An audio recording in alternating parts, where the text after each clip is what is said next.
Hello guys, నేను వీడియోతో ముందుకు వచ్చేసాను. ఈరోజు అయితే నాటుకోడి పులుసు చేయాలనుకున్నాము. అందుకని అయితే నాటుకోడి పులుసు కోసం ముక్కలు అయితే కట్ చేసుకున్నాము. ఆ ముక్కలు అయితే కట్ చేసుకున్న దాంట్లో సాల్ట్ అయితే వేసుకున్నాము. ఆ సాల్ట్ వేసుకున్న తర్వాత అయితే మనం అయితే పెను అయితే పొయ్యి మీద పెట్టుకున్న తర్వాత దాంట్లో అయితే కొద్దిగా అయితే నూనె పోసుకోవాలి. ఆ నూనె పోసుకున్న తర్వాత ఆ నూనె అనేది బాగా హీట్ అయిన తర్వాత అయితే మనమైతే ఫస్ట్ అయితే ఆనియన్స్ వేసుకోవాలి. ఎప్పుడైతే నేనైతే ఆనియన్స్ వేస్తాను, ఎప్పుడైతే ఆనియన్స్ కూడా వేసేసాను, ఆనియన్స్ వేసిన తర్వాత కాసేపు అలా ఉంచిన తర్వాత అయితే మనమైతే అది కొంచెం హీట్ అయిన తర్వాత నూనె కొంచెం మన గండితో అయితే బాగా కలిపెట్టుకోవాలి. ఆ ఆనియన్స్ అనేటివి కొంచెం అయితే దోరగా రావాలి. తర్వాత దోరగా వచ్చిన తర్వాత అయితే మనమైతే ఇప్పుడైతే టమోటాస్ అయితే వేయబోతున్నాము. ఆ టమోటాస్ కూడా నేనైతే వేసేసాను. ఆ టమోటాస్ వేసిన తర్వాత అయితే మనమైతే కొంచెం టమోటాస్ పచ్చివాసన పోయేదాకా బాగా కలిపెట్టుకోవాలి, ఒక ఫ్లేవర్ రావడానికి. నేనైతే ఇప్పుడైతే బాగా కలిపెడుతున్నాను. ఇప్పుడైతే బాగా కలిపెట్టేసాను. బాగా కలిపెట్టిన తర్వాత అయితే మనమైతే చికెన్ తీసుకున్నాం కదా, ఆ చికెన్ అయితే మనమైతే దాంట్లో వేసుకుంటాము ఆ పెనంలో. ఇప్పుడైతే కొద్దిగా వేసాను, కొద్దిగా మీద ఆ కొద్దిగా కూడా వేసేసాను. ఆ కొద్దిగా వేసేసిన తర్వాత అయితే మనమైతే బాగా చికెన్ని బాగా కలిపెట్టాలి.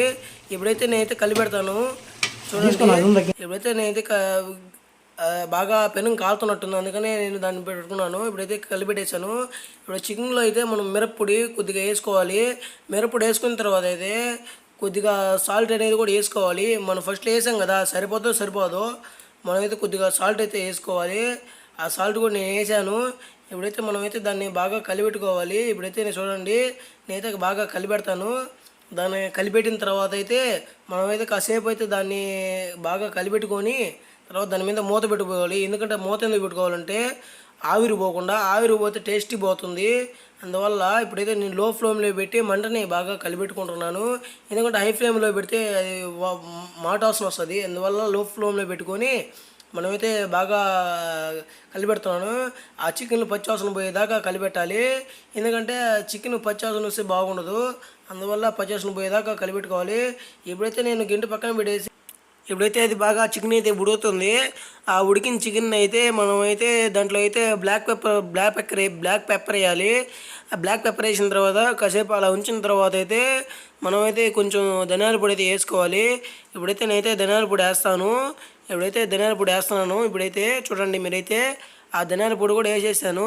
ఆ ధనియాల పొడి వేసిన తర్వాత అయితే దాన్ని కొంచెం అలా ఉంచిన తర్వాత మళ్ళీ కొంచెం చికెన్ పొడి వేసుకుంటాము. చికెన్ పొడి కూడా వేసేసాను. ఆ చికెన్ పొడి వేసేసిన తర్వాత అది కుతుకుతాను ఉడుకుతుంది కదా, దాన్ని అయితే మనం గెండితో బాగా కలిపెట్టుకోవాలి. ఆ కలిపెట్టుకుంటే మనం వేసుకున్న ఆ పౌడర్స్ మొత్తం బాగా ఆ కర్రీలోకి ఇముడుకుంటాయి. ఆ ఇముడుకున్న తర్వాత ఆ టేస్ట్ అయితే ఎంతో సూపర్గా వస్తుంది. ఇప్పుడైతే నేను బాగా కలిపెడుతున్నాను. ఆ బాగా కలిపెట్టేసిన తర్వాత అయితే మనమైతే కొంచెం ఆ గిన్నె తీసేసేయాలి. ఒక 2 or 5 minutes అలానే ఉంచాలి. అలానే ఉంచినప్పుడు ఆ చికెన్ అది బాగా హీట్ అయిన తర్వాత ఆ పచ్చివాసన అనేది పోతుంది. ఎప్పుడైతే బాగా ఉడుకుతుంది, ఎప్పుడైతే మనమైతే కొంచెం కొంచెం టేస్టింగ్ పౌడర్ అనేది వేసుకుంటాము లాస్ట్లో. తర్వాత దాన్నే గరం మసాలా అంటారు. ఆ గరం మసాలా వేసిన తర్వాత అయితే బాగా కలిపెట్టుకుంటున్నాను.